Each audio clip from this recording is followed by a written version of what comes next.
à l'issue du congrès de Mama, représenté à la tête, ayant à sa tête le président Laurent Gbagbo et M. Abdourahmane Sangaré, et de l'autre côté, M. Pascal Afine-Guessant, qui, pour sa part, estime qu'il est toujours le président du Front populaire ivoirien. Je vous rappelle que dans le cadre du conflit, du litige qui a opposé ces militants entre eux, la justice ivoirienne, que l'on sait bien aux ordres du pouvoir politique, et je suis bien placée pour le dire, a tranché systématiquement en faveur de M. Afine-Guessant. Tous les militants qui s'opposent à Afine-Guessant, ou qui donnent l'impression de s'opposer à Afine-Guessant, sont emprisonnés, concrètement, et détenus dans des conditions, on les envoie un peu partout, puisque maintenant, le nord de la Côte d'Ivoire est pratiquement devenu un goulag. Dès que vous embêtez un peu trop le pouvoir, on vous envoie au nord. Donc, voilà les difficultés. Mais par rapport à ce que dit madame, je ne sais pas s'il est du rôle des observateurs de mobiliser. Je veux dire, mais les observateurs sont là pour observer si toutes les conditions, ou si les élections qui se tiennent, se déroulent de manière transparente et démocratique. Oui. Or, ce que il est constaté, c'est que les conditions, c'est-à-dire, c'est comme si... Attendez, ce que je constate, si vous voulez, mais vous savez, vous n'êtes pas parole d'évangile non plus, mais ce que je peux dire, en tout cas, concrètement, c'est que les conditions, et là je me réfère aux faits, c'est-à-dire les conditions, c'est-à-dire les règles du jeu ont été changées, d'accord? Elles ont été modifiées, et dans ces règles du jeu, un certain nombre, vous citez un certain nombre de personnes, ne sont même pas représentées à la CEI. Elles ne sont pas représentées à la Commission électorale indépendante, avec une surreprésentation du pouvoir. Donc comment voulez-vous que des gens puissent aller aux élections en se disant mais... On la laisse répondre. Et ensuite après Adama, je lui donnerai la parole, parce que Afine-Guessant a l'air évidemment de galvaniser les troupes au niveau du Nord.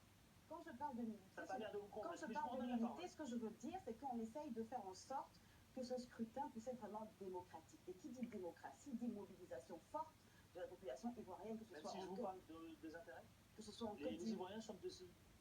Non, mais ils ne sont pas vraiment désintéressés. Moi, je n'ai pas l'impression que les Ivoiriens sont désintéressés. Les Ivoiriens veulent une Côte d'Ivoire réunie. On est en train de faire en sorte, en tout cas, la Côte d'Ivoire veut se réconcilier avec elle-même.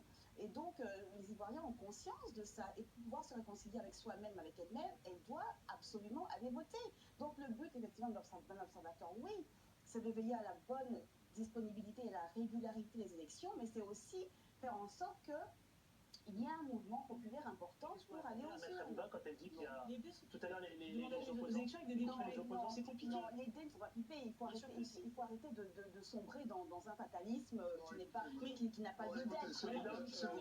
Je vais poser juste une question, madame, par rapport à ce qu'elle disait. Parce que je pense qu'il faut que ce soit pédagogique pour ceux qui nous la parole. Je vous oublie pas, il y a Adama aussi également. Sincèrement, c'est pas d'une manière nécessairement... Je veux qu'il y ait des élections en Côte d'Ivoire. Nous voulons tous, évidemment. Nous voulons que le peuple soit réuni. Nous voulons une réconciliation.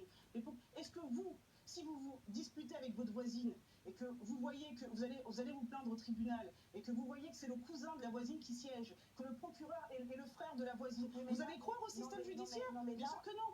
Dans la commission électorale indépendante, c'est-à-dire celle qui doit prononcer des résultats provisoires, je vous dis qu'il y a une surreprésentation du pouvoir. Comment voulez-vous que l'opposition, comment voulez-vous qu'une partie du peuple meurtri, traumatisé par les conditions des élections de 2010, puisse croire à une telle composition de la Oui, s'il vous plaît. Oui, les Blancs qui réclament la parole depuis tout à l'heure. Et Afine-Guessant, qui galvanise et qui rencontre un véritable engouement. Vous répondez quoi? Afine-Guessant ne galvanise rien. D'ailleurs, aujourd'hui, il y a une vidéo qui circule sur le net où on voit clairement des partisans de Ouattara en train de dire qu'ils ont eu leur argent, ils ont fini le travail. C'est de la mise en scène, c'est de la comédie. C'est de la mise en scène. Ce que je voulais vous dire, vous avez dit tout à l'heure que les investisseurs sont de retour en Côte d'Ivoire, le pays d'où faut moyen. Oui, tout à fait. Madame, faites attention. Parce que vous savez, nous sommes une jeunesse, nous sommes une nouvelle jeunesse, une nouvelle vision. Le président Faudboigny disait dans le temps que le pays appartient à celui qui la met en valeur. Excusez-moi, mais en valeur la Côte d'Ivoire. Laissez-moi terminer peut-être. Celui qui la met en valeur. Mais on a compris aisément comment ça se passait. On a compris que nos pays n'étaient pas réellement indépendants et que c'est parce que la France, puissance tutélaire, mettait en valeur qu'on pouvait le louer la présidence. Le président Laurent Gbagbo, quand il est venu, il a dit que la terre appartient aux propriétaires. Je voulais terminer maintenant sur ce que je voulais dire. La vocation de la commission, madame, d'observation n'est pas d'encourager les gens à aller au vote. Et de mobiliser. Vous permettez, nous avons... C'est un débat, c'est un... C'est aussi pour ça. Oui, mais là aussi pour ça. Non, je ne crois pas. on a aussi le droit d'exprimer, on a le droit d'exprimer son vote par la façon. Pourquoi voulez-vous encourager les gens à voter? Adama a demandé, s'il vous plaît. Oui, Libra, je vais vous dire, le congrès de Mama, il y avait... Bon, Zikiso n'est pas loin de Mama. J'y étais. J'y étais parce que j'ai été...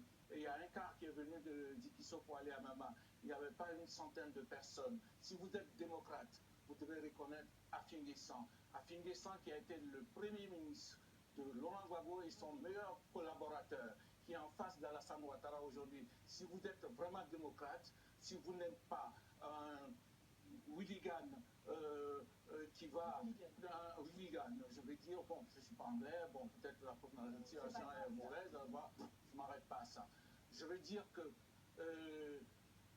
si vous êtes vraiment démocrate, vous devez reconnaître que Afin Guessan est le président du FPI qui est en face d'Alassane Ouattara. Et encore, je vais encore plus loin.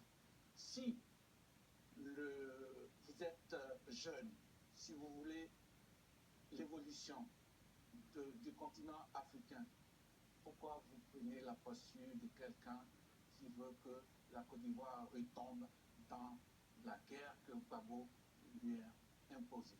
Moi, je veux dire par là, ici, vous appelez, vous faites appel à la diaspora. Vous savez, l'engouement à Paris et la région parisienne pour les élections en Côte d'Ivoire. Les Ivoiriens ne vous écoutent même plus. Quand Alassane a fait... Pourquoi vous dites ça? Parce que Alassane a fait le tour de la Côte d'Ivoire. Vous appuyez sur quoi pour dire que les Ivoiriens ne se prennent plus? Je vais dire, Alassane était à Gagnoa. Les parents de Gagnoa se sont excusés et ils disent qu'ils n'avaient pas compris. Ils suivent Alassane pour l'évolution de la Côte d'Ivoire. Pour la nouvelle Côte d'Ivoire. Vrai, faux. Mais c'est vrai, c'est des millions de personnes. Ce qu'il dit un peu trop grave. Moi, je pense... Ce qu'il dit un peu trop grave. Parce que j'ai l'impression que M. Diamandé il s'embrouille un peu. Je pense qu'il a un peu dépassé sa pensée. En même temps qu'il me parle de vous êtes jeune, vous voulez que votre pays est en guerre, il dit que Alassane est parti chez les parents de qui je ne sais pas. Non, il faut sortir de ce discours. Ah non, non, non. On ne peut pas aimer son pays et vouloir que son pays soit en guerre. Ce que nous disons tout simplement, avant 2015, nous avons dit, depuis que les prisonniers politiques sont en prison, nous avons réclamé à Cri, à Korayu et à Dia que les prisonniers politiques soient libérés. Nous avons demandé la mise en place d'un dialogue exclusif et inclusif pour que les Ivoiriens se parlent. Au lieu de cela, Ouattara Alassane a fait de la Côte d'Ivoire une prison à ciel ouvert. Et là où il veut encore raviver les plaies des milliers d'Ivoiriens qui ont été tués. Vous vous souvenez de Diokwe? Lorsque France 24 a fait le reportage pour dire, permettez, non, France 24, France 2 a fait une incursion à Diokwe où elle a imputé les crimes de milliers d'Ivoiriens tués dans la même journée aux soldats de Alassane Ouattara. Ce sont ces plaies-là que nous voulons soigner. Aujourd'hui, nous nous réjouissons parce que je vais vous informer pour votre Google. Nous travaillons avec les amis du Burkina Faso pour que justement nos peuples, ce panafricanisme des peuples, prennent place. Si on travaille pour les Burkinabés, ce n'est pas avec les Ivoiriens qu'on ne va pas le faire. Oui, je parle de la Côte d'Ivoire. Vous avez les auteurs? Pardon? Les auteurs du... Non, mais bien sûr, les auteurs des crimes, bien évidemment, ce sont les forces rebelles d'Alassane Ouattara. Voilà. Bien sûr. Attention, ce que je dis là, c'est quand même extrêmement... Vous imaginez ce que vous êtes en train de balancer quand même comme information? C'est... Attendez. Non, justement, faisons très attention. S'il vous plaît. Abiba Touré et Louis, ensuite après, laisse-moi. Ce qui est certain, c'est que ensuite de la création des forces républicaines de Côte d'Ivoire par monsieur Ouattara, dans les jours qui ont suivi, il y a eu des massacres effectivement dans l'Ouest, dont près de 1000 morts. Si je vais y répondre. D'accord. Non, je vous rafraîchis la mémoire. Vous n'avez pas besoin de la rafraîchir, mais je vais la rafraîchir à la vôtre. Donc près de 1000 morts en une seule journée. Bon. Donc près de 1000 morts, j'ai bien en une seule journée. Et ça, ce n'est pas les pro-Gbagbo, parce que je ne sais pas trop ce qu'on dit, on met derrière qui dit ça. Ce sont un certain nombre d'organisations internationales qui ont même participé des fois à aider à enterrer les corps, qui disent qu'il y a eu... Non, vous n'entendez pas ce que je suis en train de dire. Donc, non, mais vous n'écoutez pas, donc vous ne pouvez pas me laisser dire. Et justement, ne pas laisser dire, c'est anti-démocratique. Donc, ce que je dis, c'est qu'effectivement, il y a eu un certain nombre... les massacres, c'est un fait. Il y a eu des d'hommes que de femmes, notamment des enfants en bas âge jusqu'aux vieillards. C'est un fait aussi, puisque c'est démontré par un certain nombre de rapports.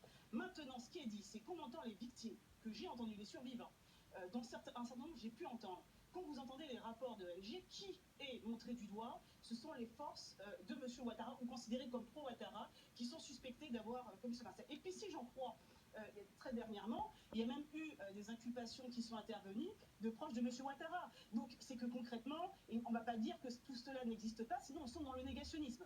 Il y a eu des massacres, d'accord. Si on veut qu'une Côte d'Ivoire avance, il faut reconnaître qu'il y a eu des massacres, des Ivoiriens sont morts de part et d'autre. Je ne suis pas en train de dire qu'un camp est victime et l'autre ne l'est pas, de part et d'autre. Mais quand la justice doit se prononcer, elle doit frapper tous les camps sans distinction. Or, le problème que l'on a dans cette Côte d'Ivoire que l'on prétend nouvelle, c'est une Côte d'Ivoire ethnocratique. C'est une Côte d'Ivoire avec à sa tête une seule ethnie qui s'estime avoir le beau rôle. Nous sommes les gentils, nous sommes les victimes, et les autres sont les méchants. Ce qui fait quoi dans la population? C'est qu'il y a des bonnes victimes et des mauvaises victimes. Et les mauvaises victimes ne sont pas reconnues. Et comme elles ne sont pas reconnues, nécessairement, qu'est-ce que ça crée? Ça crée du ressentiment. Donc, moi, en tant que juriste, moi, en tant que juriste, actualiser votre PIB. alors, si Edwige qui tente de s'emparer de la parole depuis tout à l'heure. Non, c'est pas une question. Oui, on n'est pas au bord. Et encore, on est dans une émission. On est dans une émission télévisée. c'est-à-dire, on me dit la question, on me le dit Nord, qu'il a tué. vous en faites quoi aussi du Nord? Non, c'est ce que je dis, je dis toutes les victimes. Mais je note que, à cela, aux arguments, on a besoin de comprendre aussi, parce que arguments, vous deux, moi je suis là et je joue un peu le rôle de vous deux, il n'y en a aucun qui répond. Alors, et le Nord, je dis toutes les victimes, du Nord, du Sud, de l'Ouest, du Centre. Mais monsieur, je parle français, vous comprenez un peu le français? Toutes les victimes du Nord, du Sud, de l'Est, de l'Ouest, du Centre doivent pouvoir être entendues sans aucune distinction. Il faut que la justice puisse se faire. S'il vous plaît, Edwige Nechama, s'il vous plaît, Edwige, je donne la parole. S'il vous plaît, je vous donne la parole à Edwige. Vous pouvez commenter, s'il vous plaît, vous pouvez commenter, parce que vous êtes nombreux à nous regarder en Côte d'Ivoire, et partout d'ailleurs, en Europe, en France, dans le monde. Vous avez la possibilité concrètement de commenter cette actualité, l'actualité concernant les élections en Côte d'Ivoire. Ça se passe sur deux supports. Le premier, c'est la page Facebook qui est la vôtre, qui s'intitule Ça fait débat, en toute liberté d'expression. Vous likez, et puis vous commentez, et puis sur Twitter, @CFDébat. Edwige. On va y arriver. Moi, je crois qu'il faut dépassionner un petit peu le débat. Moi, je suis ivoirienne, je suis belge, mais je suis aussi ivoirienne. Et je parle ici en tant qu'ivoirienne. Je me dis purement et simplement qu'il faut réconcilier les Ivoiriens avec eux-mêmes. Et donc, qu'il y ait eu effectivement des massacres, des troubles, etc., mais ça, on le sait. Et tout le monde le sait. Maintenant, on est face à une élection présidentielle d'envergure. Et donc, par rapport à ça, je crois qu'il faut essayer de se calmer et de faire en sorte que, ma foi, le 25 octobre, tout puisse se passer en bonne et due forme. Moi, c'est le message ici que je veux faire passer à chaque Ivoirien. Et à chaque aussi également les messages concernant ceux de Maître Abiba Touré, ceux de oui, Willy Blanc. Mais bien sûr que je vous entends. Mais la Côte d'Ivoire, vous parlez comme si la Côte d'Ivoire était retournée en arrière. Mais c'est faux. En tant qu'observateur, en tant qu'Ivoirien, la Côte d'Ivoire avance. On avance, il faut le reconnaître. Donnez-moi un élément d'avancement. On avance. Vous avancez comment? Monsieur Willy, la Côte d'Ivoire avance à tous les niveaux. Et ça, il faut le reconnaître. Au niveau international, au niveau national, on avance. Encore, et on passe au second sujet. Allez, on va devoir avancer. Je pense qu'il faut être honnête. Alors, moi, je vais vous dire, madame. Il faut avoir une honnêteté intellectuelle. Willy Blanc, madame. Willy Blanc, Edwige, s'il Vous vous êtes plaît, observatrice, je pense, et votre vocation n'a pas à observer avant d'avoir observé. Mais écoutez, ce que je veux comprendre, je veux très bien on parle de la Côte d'Ivoire qui avance. Elle peut donner ce sentiment. Oui, non, mais je veux dire, ce sont des arguments d'autorité. Quand on est là aujourd'hui, on nous dit que la Côte d'Ivoire est développée, la Côte d'Ivoire produit des machins. Madame, ce n'est pas un fait. On n'affronte pas la croissance d'un pays. Non, madame. Depuis longtemps. Depuis longtemps, on a mis en 500 000 tonnes de cacao. Madame, producteur de cacao, café, banane, cola, noix de cajou. Depuis le président on produit 500 000 barils de pétrole par jour. Madame, ce n'est pas nouveau. C'est tout à fait comprendre. Il a raison, il est blanc. Je vais pas mais il a un peu raison. C'est-à-dire, ça date quand même de Fouad-Boigny. Vous prenez le cacao, le producteur de cacao mondial, c'est le règne du Fouad-Boigny. Le grand du Fouad-Boigny. C'est pour dire qu'on est revenu au temps du fouet. Voilà. On ne fonde pas la croissance d'un pays sur l'exportation des matières premières, sur l'aide publique au développement. Non, madame, parce que statiquement, bien évidemment, le PIB, la croissance est là. Mais c'est une croissance appauvrissante. Vous allez en Côte d'Ivoire, les Ivoiriens n'arrivent même pas à manger. Est-ce que je vous dire aujourd'hui, je terminerai mon propos pour dire aux Ivoiriens que vous regardez. Je termine, madame. Je termine, pour madame. quoi que ce soit. N'empêche que le SMIC est passé à 60 000 Et francs. combien d'Ivoiriens touchent Au lieu de 60 30 000? 000. Au lieu de 30 000. Combien de personnes touchent 60 000? Non, mais il faut reconnaître. Donnez-moi les Non, mais Willy, reconnaissez quand même ce C'est qui a été combien fait. d'Ivoiriens touchent les Moi, 60 je 000? suis neutre, je suis observateur dans Bon, le cas on va revenir aux d'espèces. élections. Dans le cas Ce d'espèces. que je vais vous dire, madame, Reconnaissez quand même concernant les l'évidence. élections, Moi, je fais- concernant les élections, moi je vais terminer mon propos en disant aux Ivoiriens qui nous regardent de ne pas baisser les bras. Et ils sont nombreux. Et qu'aujourd'hui, le président Laurent Gbagbo, malgré ce que Adama Dumandé pourra dire, incarne aujourd'hui la clé de la réconciliation. Aujourd'hui, nous disons seulement qu'il faut libérer Assoadou, Linda Kwasi, Daï Nestor, Kwa Justin. Il faut libérer tous les prisonniers politiques. Voilà, laissez-moi terminer. Mais laissez-moi terminer, s'il vous Son parti plaît. est divisé. Quand on dit une élection, c'est la rencontre d'un homme et d'un peuple. Alassane Ouattara veut rencontrer les cadavres, les cimetières. Tous les gens sont en prison. Allez, La Côte d'Ivoire est une s'il prison vous plaît. à ciel S'il vous ouvert. plaît, allez. Les prisonniers Le politiques, débat, je suis obligé ils d'avancer. sont maltraités. Willy Blanc, s'il vous plaît. S'il vous plaît. La Côte d'Ivoire Adama, vote le 27. demandez. Vote massif pour Alassane Ouattara, qui sera élu au premier tour. Bravo. Au premier tour, puisque les signes sont là, il n'y a pas de Alors, candidats. j'aime bien cette formule de KKB qui disait que le candidat des Ivoiriens en Je veux 2022 dire, est à l'étranger et celui de l'étranger est en Côte d'Ivoire. il sera élu Alassane parce que Ouattara Willy, S'il vous plaît. est en train d'organiser un Alassane référendum. Ouattara sera élu Est-ce que vous mesurez votre déclaration là? C'est quand même important. Vous mesurez ce que vous venez de dire? Du vote des Ivoiriens. Oui, mais Donc c'est qu'il n'y bien a pas de sûr. vote. Mais les deux Comment vous pouvez savoir? C'est Ah, déjà- donc c'est final. Mais il vient de le reconnaître. je suis partisan d'Alassane. On l'a dit. De son âge. Écoutez, Il n'y a à la aucun CPI, candidat qui a présenté un programme cohérent face à Alassane Ouattara. Bon, voilà, c'est une réalité. S'il vous plaît, s'il La vous plaît, Côte Saïd. d'Ivoire, S'il vous plaît. la Côte d'Ivoire avance avec Ouattara et nous, On a bien compris. il nous emmène à On a bien l'émergence. compris, on a bien compris. Que s'il ça vous plaît. plaise à Le lui ou à débat. maître Non, mais je Abiba vous ai Touré, laissé. ça c'est leur Je problème. vous ai Mais laissé. les S'il Ivoiriens vous ont plaît. tourné la Vous page de pouvez- Laurent On Gbagbo. peut s'arrêter juste quelques secondes, s'il vous plaît. Ça c'est votre avis. Allez, Vous êtes s'il vous plaît, le débat porte-parole continue sur la page Facebook, ça fait débat et vous êtes mais vraiment extrêmement nombreux à nous regarder depuis la Côte d'Ivoire. Je vous en remercie infiniment, mais également aussi un peu partout, tous celles et ceux qui sont dans le monde, y compris sur le continent africain francophone, peuvent débattre, commenter, décrypter, analyser, apporter leur point de vue sur les deux réseaux, les deux supports, Facebook, ça fait débat, et sur @cfdébat. Si vous le permettez, il nous reste très peu de temps. Je vous ai vraiment laissé volontairement échanger, confronter vos idées, confronter votre point de vue. On va traiter du Congo-Brazza, en direction le Congo-Brazzaville. Ce référendum constitutionnel qui a provoqué, qui a été le théâtre d'affrontements violents ces derniers jours, et puis cette déclaration de François Hollande, ce que je vous propose tout de suite, c'est de découvrir ce reportage bien réalisé par Moïse Monkoro, et on se retrouve ici même pour en débattre. Tout au long de cette voie au cœur de Brazzaville, les vestiges de la journée mouvementée des martyrs, des carcasses de voitures et des punais qui fument encore. Les affrontements des mardis entre policiers et les manifestants opposés à l'organisation du référendum constitutionnel ont fait au moins 4 morts. Ce mercredi, la situation s'est apaisée, mais la tension est loin d'être tombée dans le pays.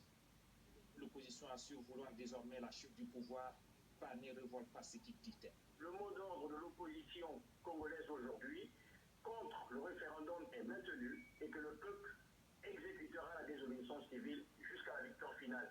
Le président Sassou Nguesso et son gouvernement viennent de démontrer leur mauvaise foi et personne ne peut leur faire confiance désormais dans l'organisation d'un quelconque scrutin dans le pays.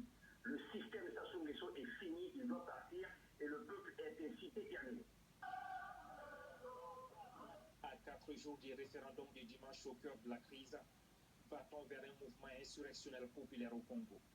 Si la réponse est oui, selon l'opposition, le pouvoir n'y croit pas. À ce stade, au moment où nous parlons, il n'y a aucun événement qui matérialiserait une insurrection ou de manifestation de grande ampleur. Mais une chose est certaine, le Congo vit une période cruciale. Si le oui l'emporte au référendum de dimanche, le président Denis Sassou Nguesso, âgé de 72 ans, dont une trentaine à la tête du Congo, pourrait briguer un 3e mandat. Pour tenter de contrer l'organisation du référendum, l'opposition prévoit une autre grande mobilisation vendredi, alors que 6 de ces cadres ont été arrêtés ce mercredi à Brazzaville. Allez, Et justement, parlons-en. Alors, cette déclaration de François Hollande, président français, qui dit clairement Denis Sassou Nguesso peut consulter son peuple. Cette déclaration, les Français, les paroles de François Hollande rejoignent celles de Winnie Mandela. Il y a quelques jours à peine, le référendum est un processus démocratique. L'expression populaire passe par le vote et non par la rue. Et Denis Sassou Nguesso, justement, est fondé à réclamer pour son peuple cet exercice élevé de sa souveraineté qu'on appelle référendum. C'est vrai que j'ai envie de vous poser cette question, finalement. Vaut mieux se saisir du vote plutôt que la rue? Non? Qu'est-ce que vous en pensez, Abibah Touré? Bon, écoutez, c'est toujours difficile, en plus je ne suis pas congolaise, donc de me prononcer sur le cas de frères sans donner l'impression de faire d'une manière ou d'une autre de l'ingérence.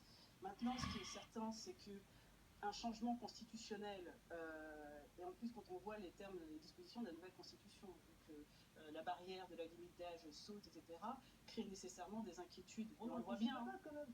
Oui, on peut consulter le peuple. Un référendum par définition. On peut consulter le peuple, mais peut-être. Vous avez un vote. Le référendum en soi est tout à fait légitime, puisque c'est censé être l'expression du peuple, mais ça revient un peu à ce qu'on disait tout à l'heure. Est-ce que véritablement, si les gens sortent, est-ce qu'ils sont sûrs des conditions dans lesquelles leur vote est-ce qu'on va tenir compte réellement de leur vote? Est-ce qu'il n'y aura pas des bourrages d'urnes? Est-ce qu'il n'y aura pas. Enfin, vous voyez, je n'en sais rien. Hein, je ne veux pas préjuger. Hein. Mais ce que je veux dire par là, c'est que si les gens sortent, c'est que manifestement, ils ont des inquiétudes sur le référendum et puis sur les conditions durant lesquelles ce référendum pourrait intervenir. Oui, là.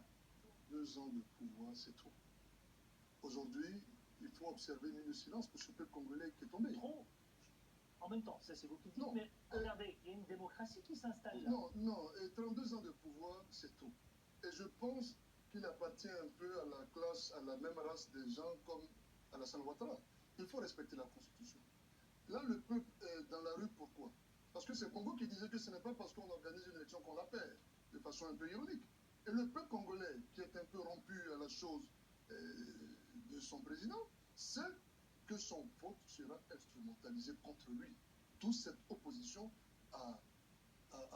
au scrutin référendaire. Et pourtant, il est là. Regardez, quand on observe bien, parce que je l'ai quand même lu ce projet de constitution, il prévoit également un exécutif bicéphale, il replace aussi le retour du poste de Premier ministre, et il parle également de la décentralisation de l'État, il parle d'une vraie alternance démocratique et oui, tout à fait. De toute façon, moi, par définition, j'ai toujours été pour les référendums. Pourquoi? Parce que les référendums, on consulte le peuple. Et donc, effectivement, là, il y aura un retour du Premier ministre, ce qui est bon, ce qui permet effectivement l'alternance politique. Pourquoi? Parce qu'il peut y avoir effectivement un Premier ministre de l'opposition. Donc, c'est pas négatif. Et puis, consulter le peuple, c'est une bonne chose. On ne sait pas ce qu'on veut. Tantôt on dit non, le peuple est brimé. Tantôt, quand on libère la parole et quand on libère la voix, on se plaint. Non, le référendum. Répondez par exemple, le président François Hollande dit, clairement, hein, c'est implicite, mais bon, clairement, même si c'est implicite, il a approuvé le processus référendaire. Écoutez, François Hollande, il dit ce qu'il veut dire, mais moi, pour ma part, je trouve qu'effectivement, le référendum est une bonne chose. Voilà. Monsieur Diomandé, Adama Diomandé, je refais un tour de table, hein, je ne vous ai pas oublié. Et je vais dire que le référendum, c'est une bonne chose. Mais s'il y a, si c'est guidé, si c'est pour rester au pouvoir, si c'est pour allonger le mandat présidentiel. Si c'est un vote démocratique, pourquoi pas? Oui, bon, d'accord. Sur ce principe, je ne suis pas d'accord. Parce que si on veut guider le peuple en Côte d'Ivoire, si on parle de la Côte d'Ivoire. Non, pas du tout. Pas du tout. Alassane fait ses ça fait sourire Edwige. Non, mais bon. Bah écoutez, admettez-le quand même, moi je suis là pour vous poser des questions. Non, mais c'est un peu vrai.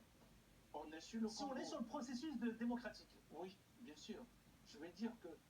Comment on peut accepter l'un et pas l'autre? Non, Sassou. Comment on peut accepter que ça soit valable en Côte d'Ivoire? Il est à la fin de son mandat. Il dit, je ne veux pas partir, je veux prolonger. Il n'a pas dit ça. Non, attends. Attention à ce qui se dit ici aussi. Et je sais que les commentaires fusent en direction de Congo-Brazzaville. Je sais que les Congolais réagissent.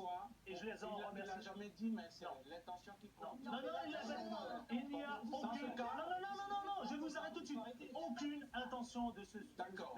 Dans ce cas, moi c'est comme ça que je considère. Dans ce cas, si ce n'est pas le cas, je suis pour le référendum. Alors, il me rappelle un peu son mentor Alassane Ouattara qui disait après Abibah Touré, il disait John Kennedy. Il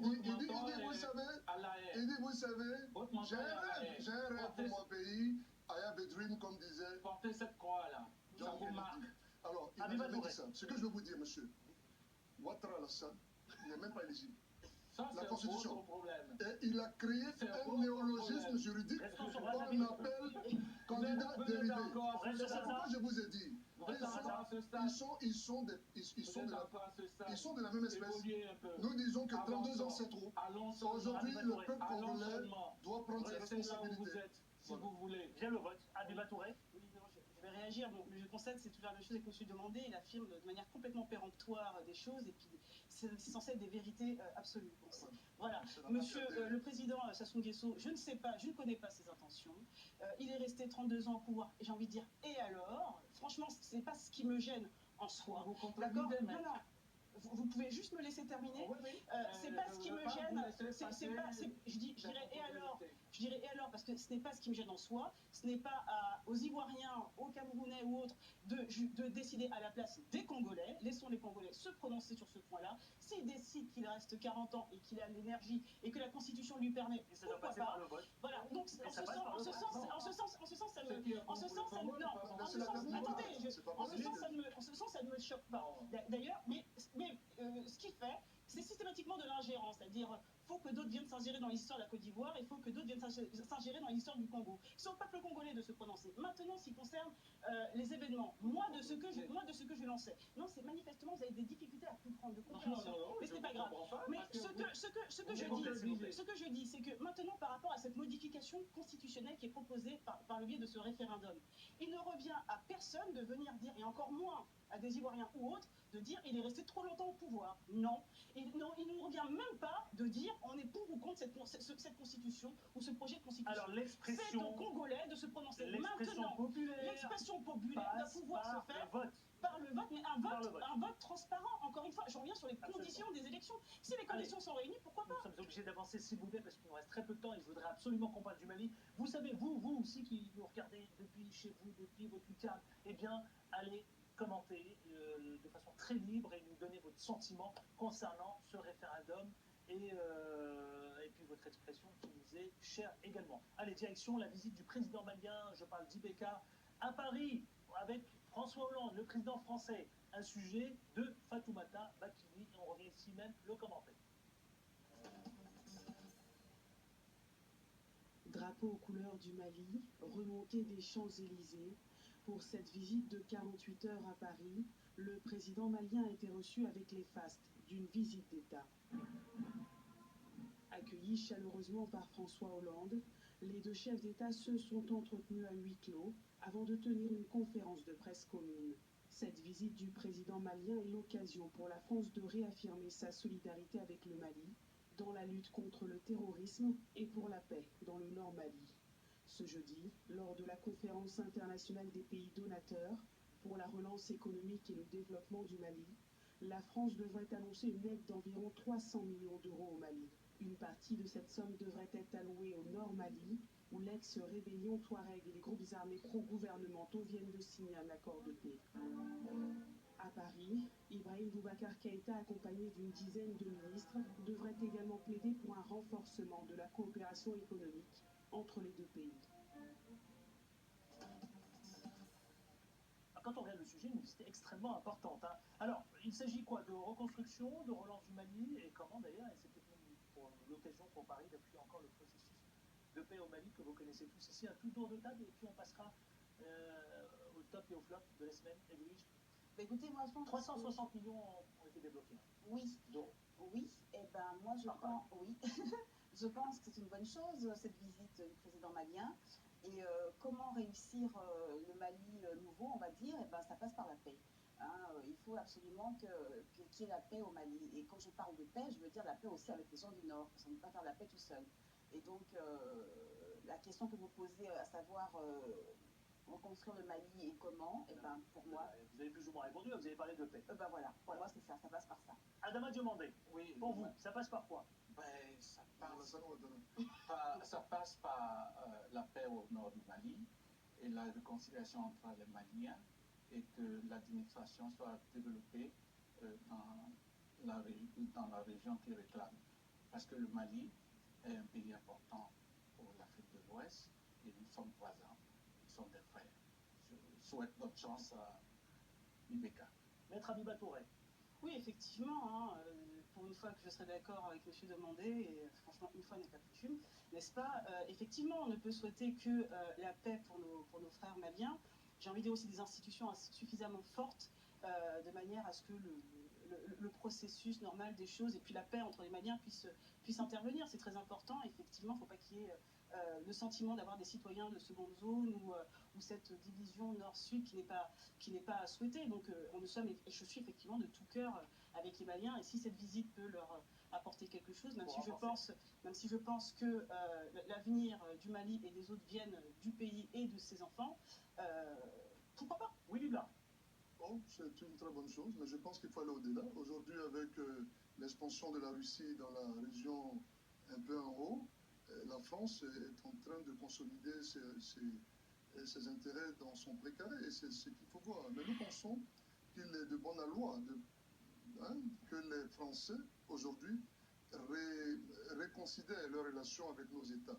C'est vrai, assister, débloquer les 300 millions, d'ailleurs, je vous rappelle, pour ceux qui ne savent pas, que près de 80% de nos ressources sont dans les trésors publics. Et quand on vous dit 360 millions, c'est en service. On ne vous donne pas ça en espèces. Vous voulez pour les transports, Renault, Peugeot, vous voulez santé, les équipements, plus le personnel médical pour aller mentionner, et c'est votre propre argent qu'on réinvestit dans vos... Il faut que ça change un peu. Il faut que les élites africaines, dans ces différents déplacements comme ceux-ci, reposent la question du franc CFA, du repositionnement de notre continent dans le concert des nations. Et je pense que c'est ce qui est important pour nous. On arrive au terme de cette émission. Malheureusement, nous n'aborderons absolument pas concernant le top et le flop, votre top et votre flop. Merci infiniment. Et bien à vous qui avez participé à ce débat, merci à Maître Habiba Touré, avocat, et notamment inconnu, célèbre avocate connue pour le couple Gbagbo, Laurent Gbagbo et Simone Gbagbo. Merci d'être venu ici. Merci également à Willy Bla, le président du CRI panafricain. Merci d'être venu ici également. Edwige, bon courage, bonne chance. Edwige Neshama Socha, vous êtes vice-présidente de l'ONG All Africa Group. Vous aurez beaucoup de boulot concernant. Oui, je vois ça.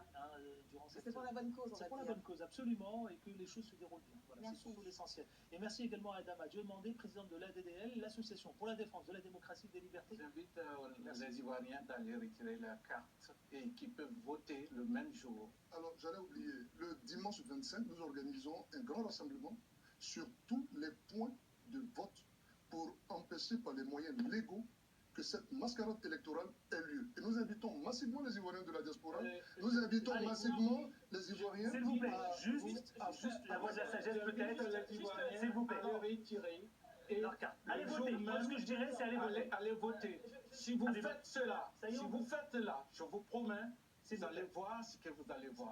Non. Attention-le, restons dans le cadre de l'émission, Adama Diomandé. Restons dans le cadre de l'émission. Restons dans le cadre de l'émission. Ça y est, on l'antenne. Habiba Touré, on l'antenne. Non, s'il vous plaît, Adama, pas de... S'il vous plaît, Habiba Touré.